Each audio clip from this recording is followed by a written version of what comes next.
Hello and welcome to another video.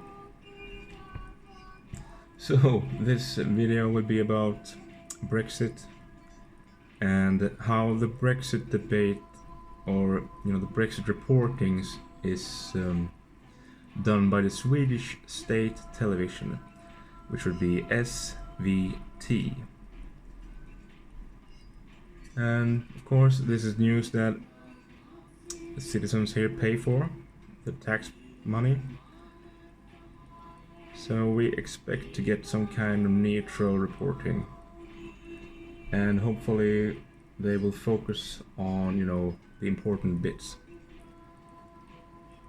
And I've just prepared. I googled for Brexit and SVT, and I went in under the tab that says news on Google.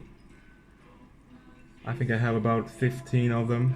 I'm not sure if they are noteworthy or not, but we will walk them through, and I will do my best to translate at least the meaning as I understand it from these articles.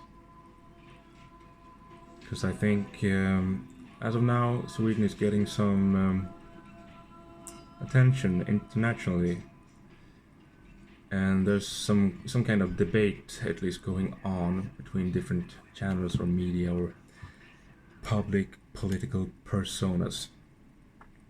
So let's just start out with some two basic facts for this topic.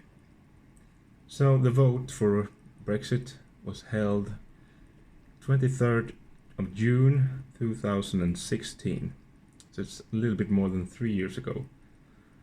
And I think the official request for the leave was handed in or signed or whatever you call it 29th of March 2017. So for quite some time now we have known the outcome, the vote. We have known pretty much what to expect from that, I think, or I suppose you could say. But during these years, a lot of debate has been going on, and here in Sweden I've been able to read quite an amount of information on the subject. So perhaps the articles will be in some kind of unsorted order. Hope you don't mind, and I will do my best to translate. So the first article, what is quite new, it's from the 20th of April this year, 2019. And we have a professor in journalism aiding the Swedish state television, SVT, with some knowledge or wisdom perhaps. Den brittiska pressen som tryckte på Brexit har inte ändrat sin position där och sagt att det var fel. So the British media that pushed for Brexit have not changed their position and admitted that they were wrong.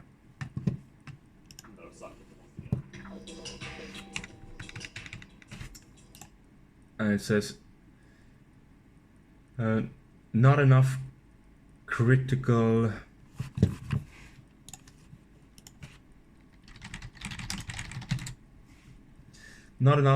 examination was done under Brexit.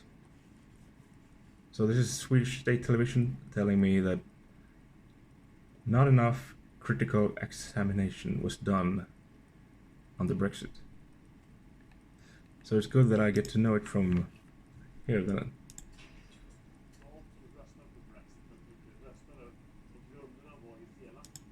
Those who voted for Brexit did it on false basis or false foundation because of some British news outlets that were pushing for Brexit.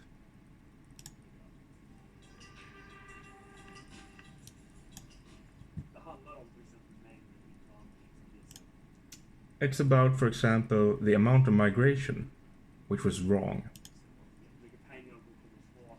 It was about how much money they would save, which was wrong. It was about how easy it would be to leave the United Nations. It was wrong. Men man ser inte att de kom tillbaks några år senare och sa att vi skrev fel här. But just don't see these media outlets coming back years after to correct this and admit that they were wrong about this. It's quite funny actually, because, at least in my opinion, this is something that the Swedish state television does all the time. And they don't want everybody to know about it, so to say. They prefer if it goes, you know, a bit low down, under radar, something is published to correct it, but this correction, we would like to not talk about it so much. That's my opinion. Säger man bara att det är inte vi som har fel. Det är att Brexit är ju korrekt. And when confronted, they only say, we did not have it wrong. Brexit is correct. We should leave. Bör lämna. Men det är hur vi lämnar som är problemet här. But it is how we leave that's the problem. Och där skyller man återigen på Theresa May. And in this way, they can put the blame on perhaps Theresa May, Regering, parlament, the government, parliament, Labour, the United Nations, EU, men aldrig. but they never admit that maybe they printed false articles or false statements that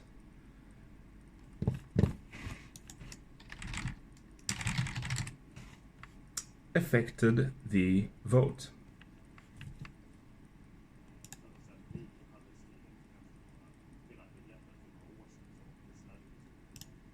So this professor is quite upset because the media outlets that push for the Brexit, they're not coming out now and letting everyone know how wrong they was about this and that and this subject. It's a fair point, but I'm gonna leave it at that. Sorry. So I think the sense to make out of this article or video is that the media outlet or channels or sources, they were affecting the outcome of the vote and they were printing false statements.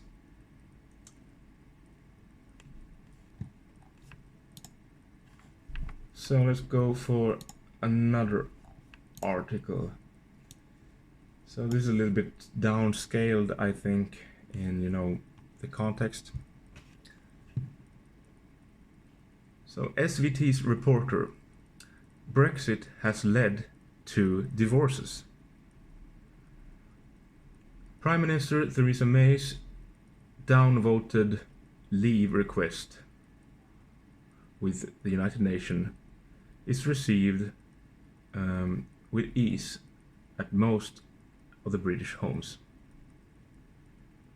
But the Brexit question is splitting or dividing the country in two. You can hear the division just increasing. You meet people that tell about the frustration. Those who want to leave dig themselves a hole, in the same way that those who want to stay dig themselves even further down their hole, says Maya Passion. The discussions regarding Brexit is tearing on the British society and has divided the families.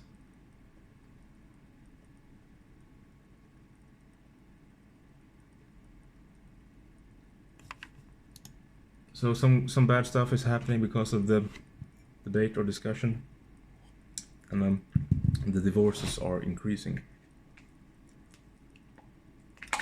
So next article, I think. So this is about Boris Johnson, and it's quite a new article as well. It's from 9th of July this year. So Boris Johnson may be Britain's next Prime Minister if he's chosen as the leader of the Conservative Party. On this Tuesday, he met the rivalry some title Jeremy Hunt in a TV debate. Johnson avoided straight answers on the debate. Boris Johnson is a big favorite to, in a couple of weeks, take over as the Conservative Party's leader in Britain, and thus also replace Theresa May as the country's Prime Minister. Under a debate, or during a debate against his opponent, Jeremy Hunt, Johnson refused to answer many questions, or several questions would be the correct translation, sorry.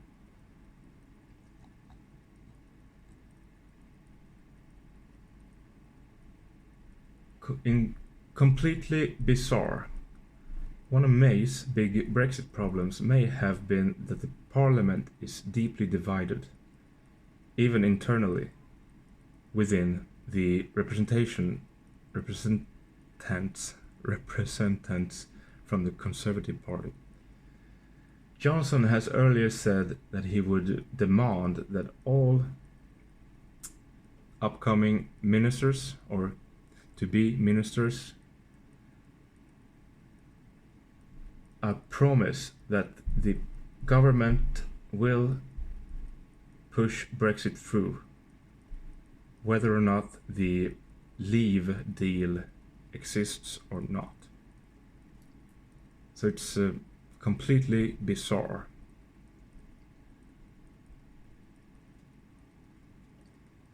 And let's see. Yeah, I think I will leave it at that. I think Jeremy Hunt has something to say. Let's just check it.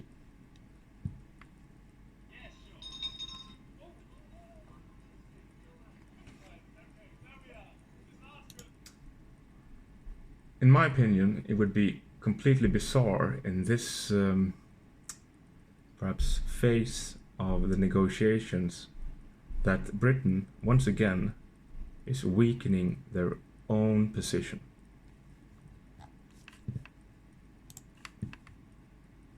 Alright, so let's do one more. This is from 20th of June 2019.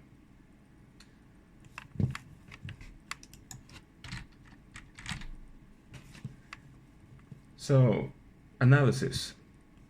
The voting process is completely legal, but is it legitimate? How legitimate is the Prime Minister that is elected by 0.3% of the British people? This question is highly actual, or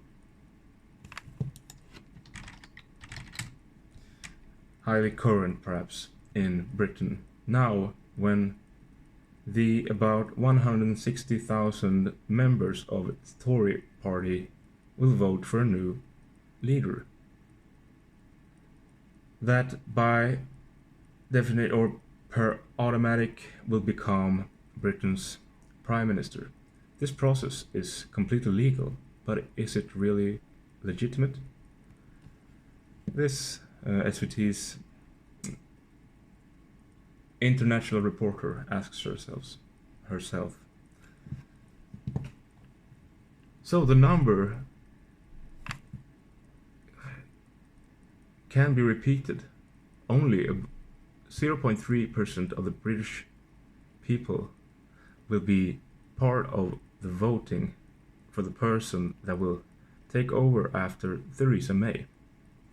That means that 99.7% of the British people doesn't have anything to say about this new Prime Minister. A white man from the middle class. So, who are these 160,000 people in the Tory party that holds Britain's future in their hands? How does the mean member look like? And the short answer is, it's an older white man from the middle class. I think I will stop there. and just add some things that comes to mind. So only about 0.3% of the people in Britain has a say in this new vote. And 99.7, well, they have nothing to say about it.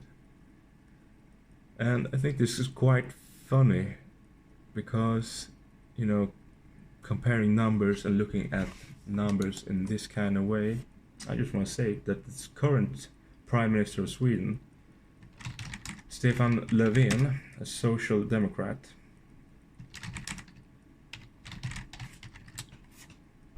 we'll just look up how many people that actually voted for Stefan Löfven in the most recent vote here in Sweden.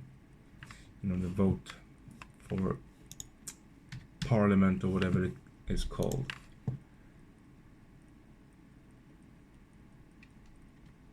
And, sorry, I think I actually have the numbers written down somewhere.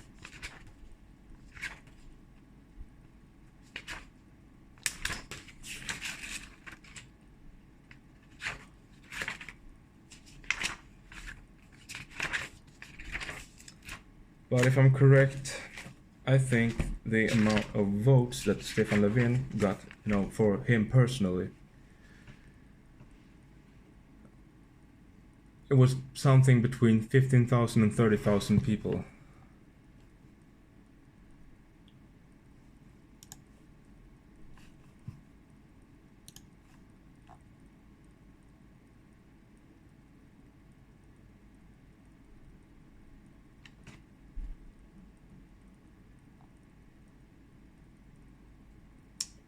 And the funny thing is, here in Sweden, we have about, I think now, 10 million people. And, if you get 15,000 votes, or 30,000 votes, that's not a very big part of the people voting for that person to be Prime Minister, is it? And, compare it with, the stigmatized right-wing extremist, the words party, the Sweden Democrats here. Their party leader, Jimmy Åkesson, got about 300,000 votes for him, personally. This is not something that Swedish state television news think is that, newsworthy. And let's see, what was it more? Yeah, and also, it's always about the white middle-class man. It was the same with the presidential election in America. We in Sweden got to hear from our state television news that the white middle class got their revenge. They're angry, and it's very important, to have the descriptors white, middle-aged man incorporated for some reason, even though that kind of person is some kind of majority, of the votes. Let's move forward. Over 100,000 Swedish companies may be struck by a hard Brexit. This is from the 7th of April 2019. The probability for a hard Brexit is increasing, and a lot of Swedish companies are both worried and unprepared. The companies are not as worried as I think they should be, says, some kind of expert within the Swedish business organization. I don't think this translation is any good, but it's an organization for people that have or run a business. So it can be anything from a large-scale business to a small-sized business, and perhaps there's only one person within it. It's an organization for their kind of interest. So these words are coming from that kind of organization, a spokespeople person from that organization. Approximately about 100,000 Swedish companies will be affected by the Brexit because they have some kind of deal or cooperation or agreement with Britain. If Britain crashes out of the United Nations without a new deal, that would be a so-called hard Brexit, then the consequences may very well be big for many. So we have known about the British people's vote for about 2-3 years now. Still, it comes as quite a surprise, it seems. They're not prepared. Perhaps they've been expecting something else. But why? Who knows? How well prepared are the Swedish companies? When I talk to the big companies, they are very well prepared on every imaginable scenario. But when I meet our ordinary member, the little company, they don't have the resources. And the little companies are not as worried as I think they should be. Well, perhaps they have been reading, the Swedish state television news that, well, before the Brexit, there was no chance of a Brexit happening. And after the Brexit, well, it would seem as, the consequences would be so great or so bad that Brexit would be to be avoided at all costs. Maybe. Next article. From 13th of March this year, 2019. The government has been all too passive about the Brexit.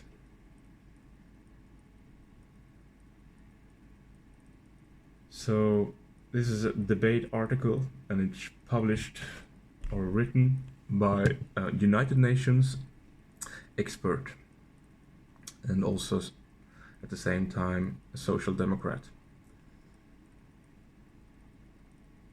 We can't just walk like zombies towards a non-deal Brexit when most of the small or middle-sized companies are unprepared, he says, or they says.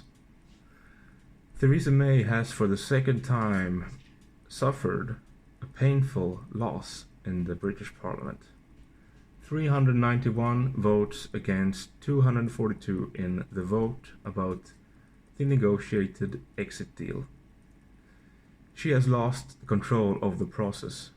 Her position as a Prime Minister is therefore greatly reduced, and she is now hanging very loose.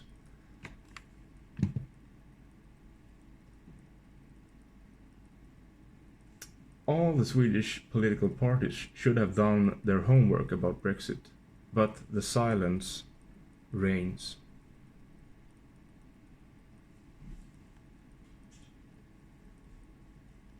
One important reason for the now well-spread United Nations skepticism in Great Britain was because the politicians did not forcefully meet the daily lies about the United Nations that the uniquely strong tabloid press spewed out. The political, economical cost for not defending the United Nations cooperation is huge. This is something that we can learn from Brexit. Great Britain's political capital is greatly wounded, no matter what now happens with Brexit. So, the British politicians, they should have striked harder against, the media outlets that spewed negative lies about the United Nations. Shame on them, shame on you, Britain, and your politicians. So this is just like here in Sweden. The politicians here, they want to greatly reduce, the influence of standalone media. And very recently, about 1 year back, Swedish state television was granted a huge increase in budget. So they're very afraid that someone else will be telling the tale. And now they're somewhat upset that the British politicians did not act hard enough against these perhaps troll factories out there. Alright, let's go for the next one. Great Britain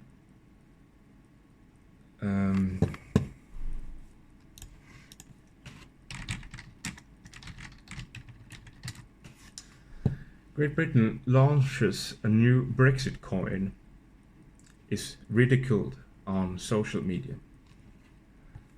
On Monday, the last budget was presented in the British Parliament before Brexit. One of the news was that a Jubilee coin that will be some kind of representation of the exit from the United Nations. This was something that was quickly shot down by Brexit critical British people.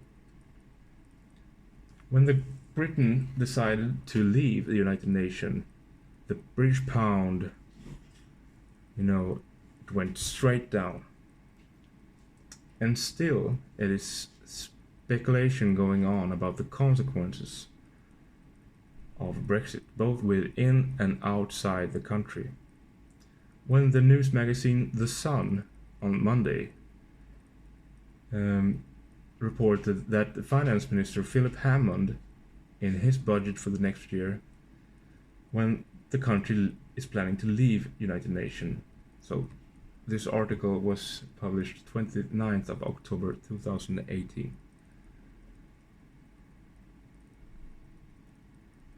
So Philip Hammond, in his budget for the next year, when the land or country plans to leave the United Nations, also was about to present, some kind of recognition to mark the exit. The reactions was quite sour. The exit was hailed or, upraised by this coin. It was supposed to be upraised by this coin. So quickly after the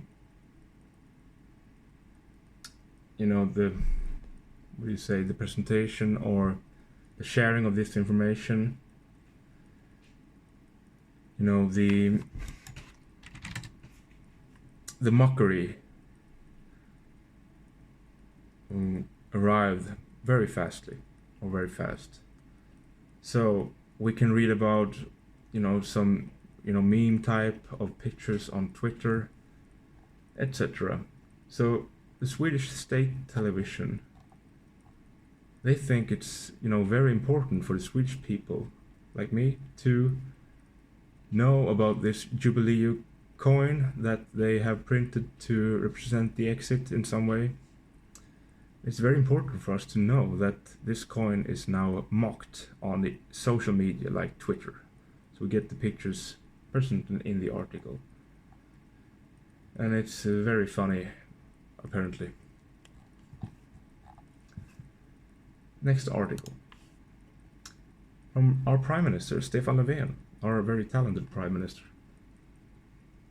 This is what he says. It's frustrating. Too much time is spent on Brexit, says Prime Minister Stefan Löfven from the Social Democrats. Now he's hoping that the evening's meeting will lead to a negotiated exit. It's frustrating that we get to spend so much time on this. On Wednesday, so this is published 10th of April 2019. On Wednesday, the United Nations will come with a definite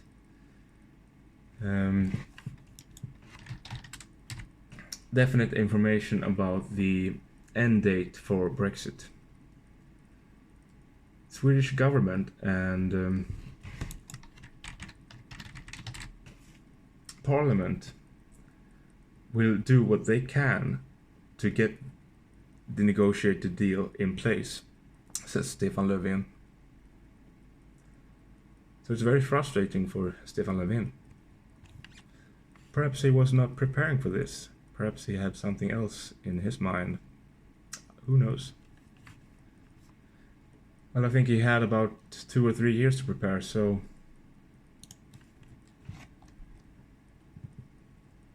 Oh, this article is pretty interesting, actually. So, I think we started off with, with the professor telling us how the, British media channels affected the vote and the outcome of the vote, and that it was a bad thing, and they did not do enough about it. And it's probably very common internationally as well, but here in Sweden we have, ever since the American president election, we have had the discussion about election interference and the effect of the outcome of votings, and how bad this can be, and how much we must protect ourselves. With the terminology, we have to know about troll factories, we have to know about fake news, we have to know about credibility, look up their sources, don't print anything before you have checked this site or whatever they come up with. And in Britain, we have something else going on, or had. This was from the 26th of February 2019. Swedish art project about Brexit propaganda is raising anger. So the Brexit debate is ongoing in Britain, and is held often in a very high tone, where the different sides have very little understanding for each other. A measurement on how sensitive this question is came in the beginning of last year, when the known Swedish artist Jonas Lund did a performance in England that got those who wanted to leave the United Nations to be very upset. He created a propaganda office against Brexit in an art gallery in central London. Jonas Lund's propaganda office at the Photographers Gallery had one purpose: to cancel Brexit. The project got the name Operation Earnest Voice. Brexit Division, inspired by the American propaganda department that's named just Operation Earnest Voice. And as that's supposed to, with different means, get people in the Middle East to think positive about United States of America. Jonas Lund's office hired 12 experts, among one Brexit specialist, one specialist in psychological warfare, one meme specialist, strategy, and one troll specialist. Everything, says Jonas Lund to the Culture News.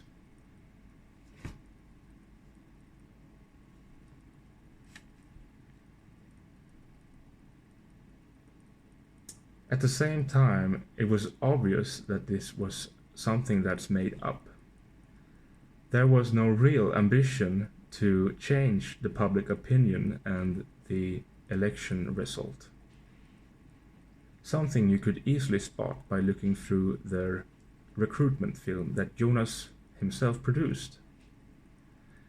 I sat there with a real Uncle Sam voice and pointed my finger and said, I want you for Operation Earnest Voice. So that's the evidence, I guess. So it's only art. Don't worry, British people. It's only art from Sweden. So it has no interference, and you can just check the recruitment video for this team. It's not so serious. So the debate, at least here in Sweden, is that we have to protect ourselves from, this kind of psychological warfare and memes and fake news and such. So we have a new kind of government department exploring the possibilities to put some kind of protection over the information sphere of the Swedish people, I suppose. But it's okay when we do it. Don't worry, we are the good people. Every time, everywhere. So, next article. Alright, so this is not an article, it's something that I just remembered I had to put in this video. So we had one party leader for the, Liberal Party. They love these kind of words here. Liberal, social, Democrat. That's their favorite words in elections. So the not the current, but the one before, the party leader of the Liberal Party here in Sweden, it's called Jan Björklund. He tweeted like this, 12th of March 2019. Seriously, Brexit without a deal. It's time for a new vote in the UK. It was not this chaos that the British people voted for. So, the leaders of the political parties here in Sweden, they have, a very good understanding of what the British people voted for. And it's time for a new vote. This is not what the British people voted for. We get to know. So I'm quite happy that this person is gone, because, well, the campaign for this party was, it just said on a big note, that they put up everywhere here in the cities, in the transportation and everything, news. It says, more United Nations. And I don't think Jan Björklund is the only political party leader here in Sweden that has said something about the vote, because they have very strong opinions on the vote. How could that be?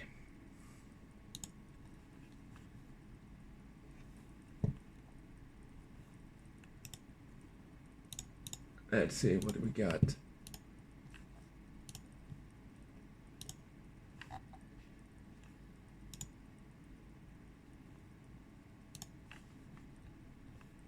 So let's step away from the Swedish state television a bit. They have loads of articles, but here in Sweden we have, and I think this is also very common, internationally, there's a few companies that own pretty much all the media outlets. And one newspaper here is called Dagens Nyheter. And it's included within a group that's called Bonnier News. And well, it's an empire, to say the least. And let's see what they report about the Brexit. It's posted yesterday, so it's very actual or very fresh. So it's a social democrat that says,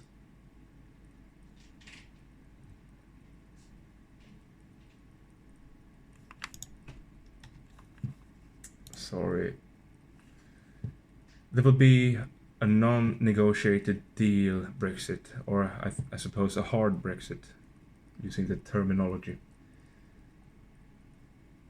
So there will be a hard Brexit in about 3 months.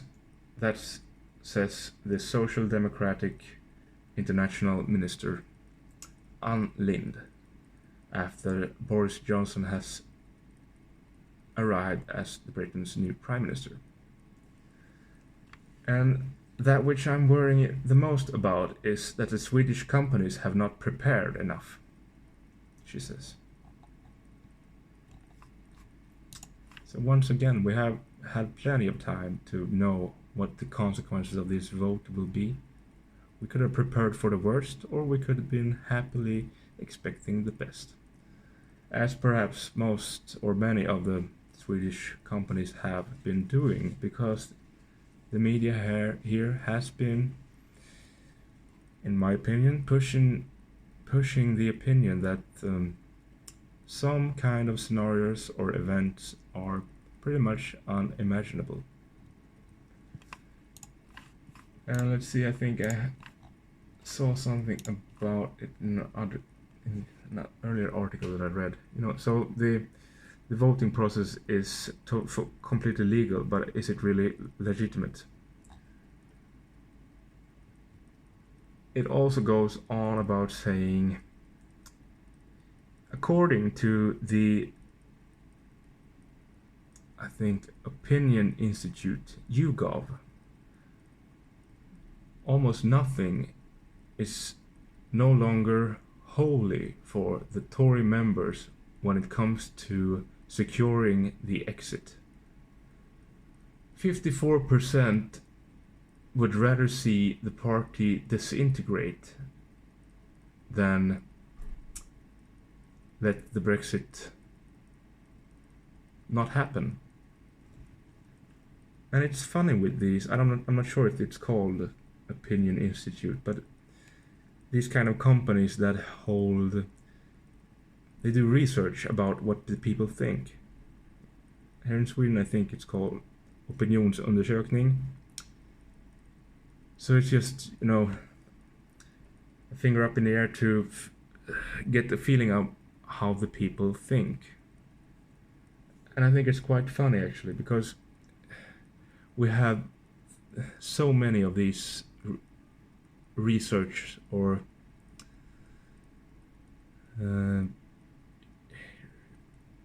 opinion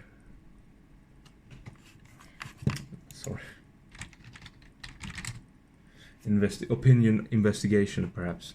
We have so many of these here in Sweden. We get to read about them all the time, what we think about stuff, what we want to do, what we would prefer not to do, and so on. We don't have many votes here. So a Brexit vote, it's not happening. Or perhaps it's happening in the future, but it's not happening anytime soon. Because we have this investigation of opinion that tells us that we are very far from wanting a vote. So we have a vote each 4th year for the government, and between that we get to read about what we think about stuff. And I would guess it's quite similar internationally. Would surprise me.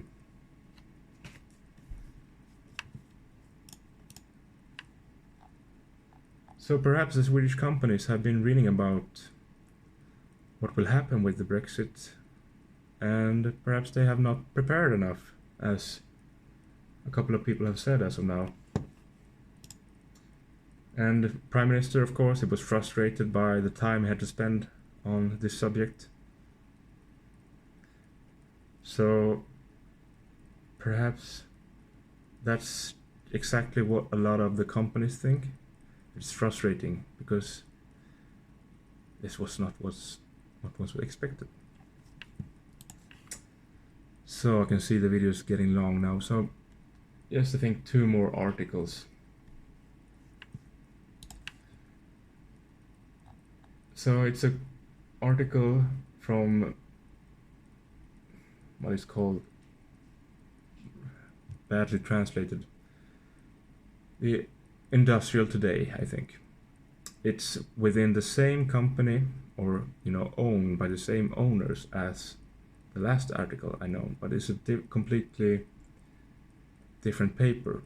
The names are similar and everything, but this one is for business and the industrial and everything. I think it's also financial. Yeah, it's also financial, of course. So, the problems with the Brexit shows the United Nations success. So the problems with the Brexit proves United Nations success. Brexit holds a lot of paradoxes. The most important is perhaps that the British people have done nothing wrong in a formal sense. In the Lisbon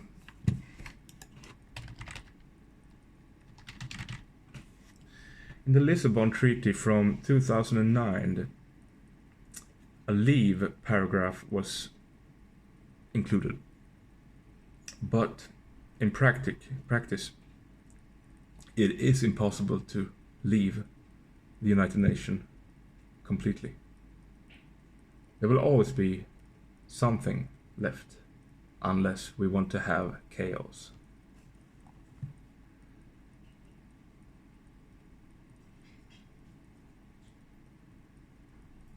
So we get a whole article published here that, the Brexit contains a lot of paradoxes, because the Brexit is not what the British people think it is, because the Brexit is not possible. There will always be connections to the United Nations. So here I would say you're taking the perspective that the United Nations as an organization have the monopoly of cooperation between European countries, because the cooperation cannot be there without the United Nations, is the opinion of at least a few people. So I'm not sure what this video is meant to produce or conclude, but it's a few articles from the Swedish state media, badly translated and perhaps also badly communicated. It's something. Leave a comment if you have one. I'm happy to answer. Question, statements, or just a greeting. Thanks for listening.